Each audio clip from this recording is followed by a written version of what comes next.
Let's just jump right in. Welcome to this explainer. The landscape of hiring is shifting beneath our feet, right? Today, we're doing a deep dive into precision recruiting, specifically the Data Minimization Masterclass. I'm going to be walking you through the exact strategies to streamline our recruiting process by collecting only the data we truly need. The professionals who are jumping on this data minimization train early, they aren't just keeping up, they're literally pulling ahead, seeing way better results with a fraction of the friction. So, here is our playbook for today's explainer. 1. The data hoarding trap. 2. Conducting a data inventory. 3. The elimination framework. 4. Avoiding anti-patterns. 5. Establishing retention rules. And finally, 6. Minimization in daily practice. Let's get right to it. Section 1. The data hoarding trap. Let's start by looking at the core mindset that gets recruiters and HR folks into so much trouble in the first place. We might use this data sometime.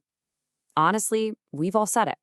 It's basically the digital equivalent of keeping a massive box of tangled cords in your garage because, hey, you never know, right? It feels super prudent. You grab extra info just in case. But as we're going to see in this explainer, convenience is absolutely not a strategy. What feels like being prepared is actually creating a massive bottleneck for your team. Here's the kicker. Every extra data point you hoard is a massive liability. It's something you literally have to track, secure, and eventually delete. It creates this huge privacy obligation, all while making your candidates incredibly nervous about what exactly you're doing with their personal info. And the absolute worst part, you're still only making your actual hiring decisions based on a tiny fraction of what you collected. It doesn't make your decisions any better, it just drags down your whole process. Which brings us to Section 2, conducting a data inventory. To fix the hoarding, we first have to shine a massive spotlight on exactly what we're dragging into our applicant tracking systems. When you lay out the standard collection list all at once, it's pretty staggering. We're talking resumes, cover letters, work samples, background checks, references, assessment results, interview notes, social media profiles, and sometimes even salary history and demographics. It's a huge pile. We really have to pause and ask ourselves, do we actually use all of this to make a hiring decision? Like, if you aren't actively reading those cover letters, why are you making candidates spend an hour writing them? This contrast is a game changer when evaluating your inventory. Think about salary history versus a design portfolio. Demanding a salary history carries high legal and compliance risk. In fact, in a lot of places, it's flat out illegal. And it has absolutely zero predictive value for how well someone will actually do the job. It just anchors your offer to their old salary. But on the flip side, a design portfolio for a creative role that is highly predictive of job performance with virtually zero privacy risk. We want way more portfolios and absolutely zero salary histories. Okay, moving on to Section 3, the Elimination Decision Framework. How do we systemize all of this? We're going to use a strict 4-part test for every single piece of candidate data you touch. Think of this as your new gold standard. If a piece of data doesn't pass these 4 steps, it gets cut entirely. First up, necessity. Is it genuinely required to make the decision, or is it just nice to have? Second, predictiveness. Does it actually predict job performance? Third, risk. What's the privacy or compliance risk involved here? And fourth, burden. How hard is it for the candidate to actually provide this? Put your data through this ringer and watch the clutter just disappear. Section 4. Avoiding common anti-patterns. Let's look at how this framework builds up our defenses against the 3 biggest traps, or what we call anti-patterns, in modern recruiting. Trap number 1 is the comprehensive backup strategy. This is basically acting like a digital pack rat. You don't have a clear use case for the data, but you take it anyway, just crossing your fingers it comes in handy down the line. Doing this immediately exposes your company to unnecessary privacy audits and creates massive storage burdens. The rule here is simple. Collect only what you know you will use today. If you can't explain exactly why you need it, drop it. Trap number 2 is the assessment pile-on.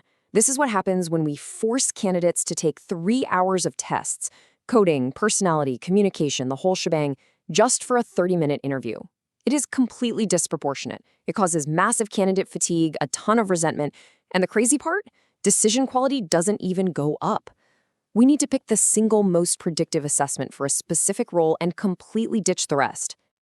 And the third trap is the proxy collection. Honestly, this is taking the lazy way out.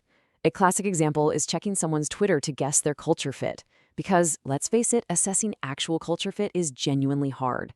But using a proxy like that is really just an inappropriate, biased way of fishing for demographic information, which skyrockets your legal risk.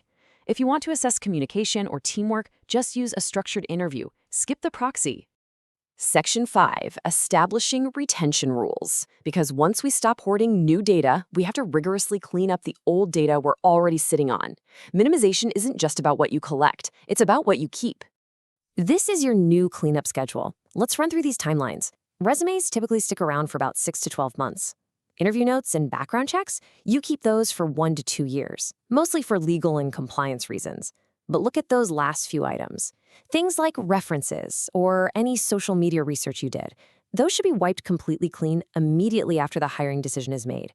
There is zero reason to keep that stuff sitting in your database. You've got to match your retention to actual legal requirements, not just old habits. Finally, Section 6, minimization in daily practice. To wrap up our explainer today, let's talk about how we actually operationalize all of this starting tomorrow morning. You've got to make this explicit across your entire process. First, document exactly what data you're collecting and why. Second, get your leadership on board by showing them the hard evidence that having less data actually leads to better decisions. Third, you need to train your team on this exact mindset. Fourth, go audit what your ATS is quietly storing behind your back. Trust me, some software holds on to way more than you'd ever realize. And crucially, be transparent. Tell candidates exactly what you are doing. When you ask for less data and explain why, candidates genuinely feel respected. I want you to think about a specific number, 4 hours. This is your absolute candidate burden calculation. Add up the time it takes a candidate to go through your entire recruiting process, writing the cover letter, taking the assessments, doing the interviews, all of it. If it crosses this 4-hour threshold for a standard, non-executive role, you are demanding way too much. You have to go back to your inventory and ruthlessly cut it down.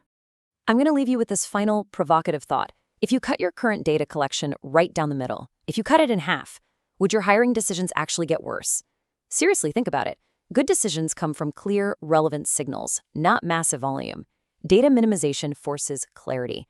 When you ask only for what you truly need, you're forced to be explicitly clear about what you actually value. So take this framework back to your team and go ruthlessly cut the noise out of your process. You'll make better decisions and you'll make them faster. Thanks so much for joining me for this explain.